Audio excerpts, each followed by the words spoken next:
যে আল্লাহর আইন বাদ দিয়ে মানুষের বানানো আইনের কাছে বিচার চাইলে যদি কুফর হয়, তাহলে যারা আল্লাহর আইন বাদ দিয়ে অন্য আদালতের কাছে গিয়ে চোরের শাস্তি, হত্যাকারীর শাস্তি, ডাকাতের শাস্তি চাইলেন, তাদের ঈমান আছে না গেছে?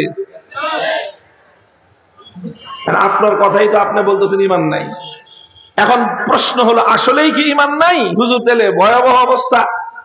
প্রশ্নের জবাব হলো যে না, ঈমান যায় নাই একটা কারণে। কয়টা কারণে? একটা কারণে ঈমান যায় নাই, সেটা হলো এই যে আপনি তো বাধ্য হয়ে গেছেন, আপনার সামনে অন্য কোন রাস্তা খোলা নাই। আপনার সামনে অন্য কোন রাস্তা খোলা নাই, আল্লাহর আইন অনুযায়ী বিচার পাওয়ার কোন ব্যবস্থা আপনার কাছে নাই। এই জন্য আপনি গায়রুল্লাহর মানুষের বানানো আইনের কাছে বিচার চাইতে গেছেন। কথা বলেন ঠিক না বেঠিক? মূলত তাহলে কেন আমরা মানুষের বানানো আইনের কাছে বিচার চাইতে হয় আমাদের? এর জন্য মূল প্রতিবন্ধক হলো রাষ্ট্রের সংবিধান। মূল বাধা কি? জোরে বলেন, মূল বাধা কি?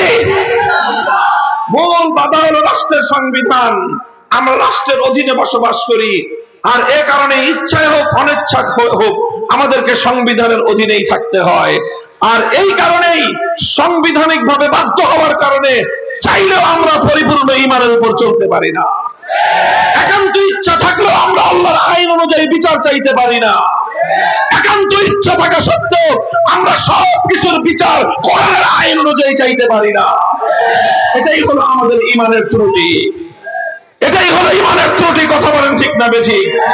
সুতরাং যেই জমিনের মধ্যে আল্লাহর আইন বাস্তবায়ন নাই, যেই জমিনের মধ্যে কোরআনের আইন বাস্তবায়ন নাই, যেই জমিনের মধ্যে আল্লাহর বিধান বাস্তবায়ন নাই, সেই জমিনের মধ্যে আল্লাহর কোন বান্দা ইচ্ছা করলেও পরিপূর্ণভাবে ঈমান এবং ইসলাম নিয়ে থাকতে পারে না।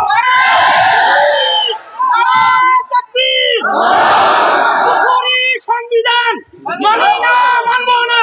কুফরি সংবিধান মানি না, মানবো না।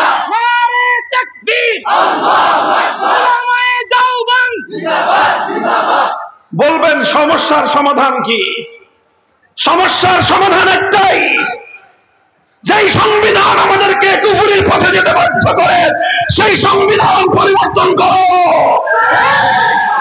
যে রাষ্ট্র ব্যবস্থা আমাদেরকে গায়রুল্লাহর আইনের কাছে যেতে বাধ্য করে সে রাষ্ট্রের ব্যবস্থা পরিবর্তন করো। সেটা আগে করতে পারলে তাহলে ইনশাআল্লাহ সমস্ত বিধিবিধানই আমরা সুন্দরভাবে পালন করতে পারবো। আর এই কথাটাই আল্লাহর কোরআনে আল্লাহ বলেছেন, আল্লাযীনা ইম্মাক্কান্নাহুম ফিল আরদি আকামুস সালাতা ওয়া আতাউয যাকাতা ওয়া আমারু বিল মারুফি ওয়া নাহাউ আনিল মুনকার। ইসলামী রাষ্ট্র প্রতিষ্ঠা এই জন্য প্রয়োজন, কারণ ইসলামী রাষ্ট্র প্রতিষ্ঠা হলে প্রত্যেকটা নাগরিক ঈমান নিয়ে বাঁচতে পারবে। ইসলামী রাষ্ট্র প্রতিষ্ঠা এজন্যই প্রয়োজন, ইসলামী রাষ্ট্র প্রতিষ্ঠা হলে সমাজের মধ্যে নামাজের বিধান পূর্ণাঙ্গভাবে কায়েম হবে।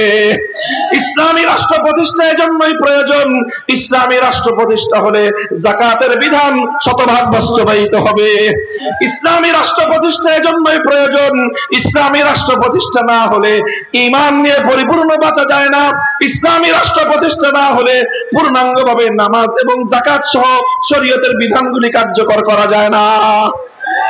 এই কারণে হাফিজ হুজুর বলেছেন যে রাষ্ট্র প্রতিষ্ঠা না হলে পূর্ণাঙ্গ নামাজের বিধান কায়েম হয় না, যে রাষ্ট্র প্রতিষ্ঠা না হলে যাকাতের বিধান পূর্ণাঙ্গ কায়েম হয় না, যে রাষ্ট্র প্রতিষ্ঠা না হলে পরিপূর্ণ ঈমান নিয়ে বাঁচা যায় না।